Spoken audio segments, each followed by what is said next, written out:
Assalamualaikum warahmatullahi wabarakatuh. Kami dari kelompok 4 yang beranggotakan saya, Kumneriati, dengan nomor NIM 402210122 dan teman saya, Lau Mahfudajai dengan nomor NIM 402210126 akan membahas materi tentang peran verba yang dibentuk dari imbuhan me, ber, dan di. Untuk yang pertama tentang definisi. Apa sih itu kata kerja? Kata kerja atau verba atau dalam bahasa Latin disebut verbum adalah kelas kata yang menyatakan suatu tindakan, keberadaan, pengalaman, atau pengertian dinamis lainnya. Jenis kata ini umumnya menjadi predikat dalam suatu frasa atau kalimat. Kata kerja juga dapat dibuat dengan imbuhan, diantaranya dengan imbuhan me, di, ter, ber, mekan, dikan, memperan, memperi, dan beran. Selanjutnya kita akan belajar mengenai ciri-ciri verba. Secara umum, verba dapat diidentifikasi dan dibedakan berdasarkan kelas kata yang lain, terutama dari adjektiva. Karena ada beberapa ciri-ciri dari verba sebagai berikut. Yang pertama, verba memiliki fungsi utama sebagai predikat atau sebagai inti predikat. Contohnya, pekerjaannya bertani. Pekerjaannya berkedudukan sebagai subjek dan bertani berkedudukan sebagai predikat. Yang kedua, verba mengandung makna inheren perbuatan aksi. Contohnya pergi. Lalu bermakna proses. Contohnya menguning. Lalu ada keadaan yang bukan sifat atau kualitas seperti suka dan berguna.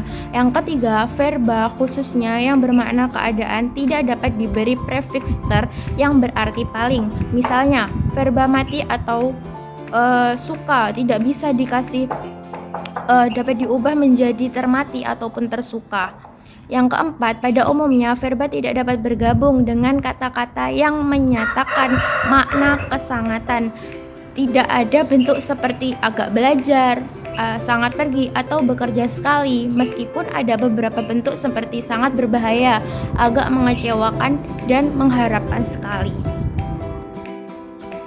Selanjutnya kita akan belajar mengenai klasifikasi dari verba. Dilihat dari bentuk morfologinya, verba dibagi menjadi dua bentuk. Yang pertama, verba asal dan verba turunan. Apa sih itu verba asal? Verba asal adalah verba yang dapat berdiri sendiri tanpa afiks. Hal itu berarti bahwa dalam tataran yang lebih tinggi seperti klausa ataupun kalimat, baik dalam bahasa formal maupun informal, verba seperti itu dapat dipakai. Contohnya, kata ada, gugur, jatuh, mandi, bangun, hancur, kalah, cinta, dan lain sebagainya. Yang kedua adalah verba turunan. Apa itu verba turunan? Verba turunan adalah verba yang dibentuk melalui transposisi, melalui pengafiksan, melalui reduplikasi, dan atau melalui pemajemukan. Contoh katanya seperti membeli, menyapu, bersepeda, menulis, menerka-nerka, jatuh bangun, dan lain sebagainya. Klasifikasi berdasarkan sintaksis. Dari segi sintaksisnya, verba terdiri atas verba transitif dan verba intransitif. 1. Kata kerja transitif, yaitu kata kerja yang memerlukan objek untuk menjelaskan predikat. Contohnya, Bella bernyanyi. Subjek dalam kalimat di atas adalah Bella, sedangkan predikatnya adalah bernyanyi. Predikat dalam kalimat ini tidak memerlukan objek.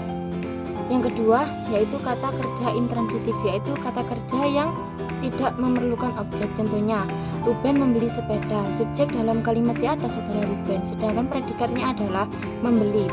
Predikat dalam kalimat ini memerlukan objek sepeda agar kalimatnya logis. Yang selanjutnya yaitu klasifikasi berdasarkan subjeknya. Aktif, subjek aktif. Berdasarkan subjeknya, verba terdiri atas kata kerja aktif dan kata kerja pasif. Yang pertama yaitu kata kerja aktif. Kata kerja aktif ini merupakan jenis kata kerja yang subjeknya dijadikan atau berfungsi sebagai pelaku yang melakukan kegiatan. Oleh karena itu, jenis kata kerja ini biasa mendapatkan imbuhan me atau ber. Contoh kata kerja aktif seperti memakai, memakan, belajar, membaca, memeriksa, mengerjakan, menulis, mengenakan, mencari, mendengar, dan lain sebagainya. Ciri-ciri kata kerja aktif yaitu predikat pada kata kerja aktif diawali oleh imbuhan me atau ber, subjek pada kalimat selalu yang melakukan tindakan atau aktivitas. Contoh kalimat yang menggunakan kata kerja aktif berimbuhan me, yaitu kemarin sore ibu menggoreng ikan gurame. Ibu guru sedang mengajar ekonomi di kelas 2 IPS 3. Aku mengenakan mengenakan sepatu baru pemberian ayah. Linda mengendarai motornya untuk menjemput Tika. Berimbuan ber, yaitu yang pertama, Nisa memakai rangkaian produk skincare yang berasal dari Korea. Yang kedua, Lia mendengar semua gosip yang beredar tentang dirinya. Yang selanjutnya yaitu klasifikasi berdasarkan subjek pasif.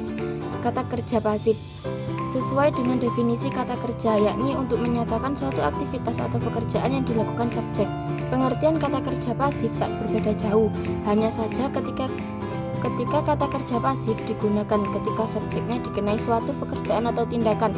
Bentuk kata kerja pasif yang subjeknya dikenai pekerjaan ini biasanya predikatnya diberi kata imbuhan di ataupun ter. Sehingga dalam sebuah kalimat dengan kata kerja pasif, subjeknya terkesan dikenai pekerjaan yang membuatnya terlihat seperti sengsara, menderita ataupun mendapatkan suatu tindakan. Contohnya seperti tertelan, dibakar, dicium, dimakan, diinjak, dan seterusnya. Contoh kata kerja pasif yaitu, adapun contoh kata kerja pasif dalam kalimat dapat kalian simak melalui ulasan di bawah ini. Berimbuhan di, yaitu bunga matahari disiram oleh Ana. Yang kedua, ikan salmon sudah dimakan Ani tadi pagi. Yang ketiga, wortel sudah dimasak Intan sampai matang. Sekian dari kelompok kami, apabila ada salah mohon dimaafkan. Wassalamualaikum warahmatullahi wabarakatuh.